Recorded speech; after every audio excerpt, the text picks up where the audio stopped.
నమస్కారం. టీవీ20 ఆధ్యాత్మిక విశేషాలు కార్యక్రమానికి స్వాగతం. ఈ రోజు మనతో ఉన్నారు సంకీర్తన కౌముది, కర్ణాటక సంగీత విద్వాంసులు, ఆధ్యాత్మికవేత్త శ్రీ కస్తూరి గోపాలరావు గారు.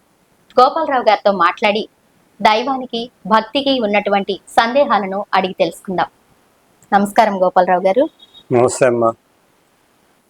ముందుగా టీవీ20 ఆధ్యాత్మిక ఛానల్ ప్రేక్షకులందరికీ నా శుభాభినందనలు. అందరి మనసుల్లో ఎప్పుడు మెదిలే ప్రశ్న, అసలు ముహూర్త బలం అనేది నిజమేనా? ముహూర్త బలం ఉంటుందా? మంచిది చెడ్డది ఏమైనా దానికి సంబంధించి ఫలితాలు ఉంటాయా? అలాగే ఇందులోనే మరొక రహస్యంగా దాగి ఉన్న విషయం ఏంటంటే, రావణాసురుడు సీతని ఎత్తికెళ్ళినప్పటి ముహూర్తం ఏంటి? దానికి ఏ ఫలితాలు కలిగాయి గురుగారు? మనకి ముహూర్తాలు పెళ్ళిళ్ళకి, గృహప్రవేశాలకి, ఇంకా చాలా మంచి మంచి కార్యక్రమాలకి ముహూర్తాలు పెట్టుకోవడం మనకి తెలుసు, అందరం పెట్టుకుంటాం.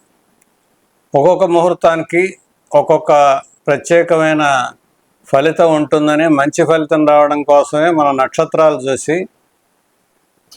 మనకి ముహూర్తాలు పెడుతుంటారు మన అర్చక స్వాములు.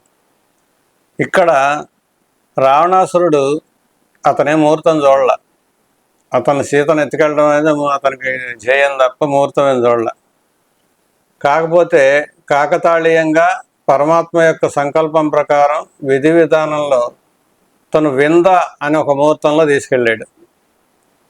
ఈ విషయం కూడా జటాయువు శ్రీరామచంద్రుడికి చెప్పాడు. శ్రీరామచంద్రుడు అప్పటికే అమ్మవారు అపహరించబడిందని బాధపడుతుంటే జటాయువు కదింపించాడు, పడిపోయి జటాయువు ఊరట కలిగిస్తూ స్వామివారికి చెప్పాడు.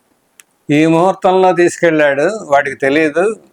ఈ ముహూర్తంలో తీసుకెళ్తే ఎవరినైతే పోగొట్టుకున్నారో ఆ పోగొట్టుకున్న వారికి పోయిన వాళ్ళు దొరుకుతారు. అలాగే ఈ తీసుకుపోయిన వాడికి మరణం తథ్యం. అది ఆ ముహూర్త బలం. కాబట్టి నీ చేతిలో రావణాసురుడు మరణించడం ఖాయం, అమ్మవారు నీకు దొరకడం ఖాయం అని చెప్పి ఆ ముహూర్తం యొక్క ప్రాశస్త్యాన్ని గురించి జటాయువు అరణ్యకాండంలో శ్రీరామచంద్రుల వారికి చెప్పాడు. దీన్ని బట్టి మనం ముహూర్తానికి ఎంతో బలం ఉందని చెప్పి తప్పక నమ్మి తీరాలి.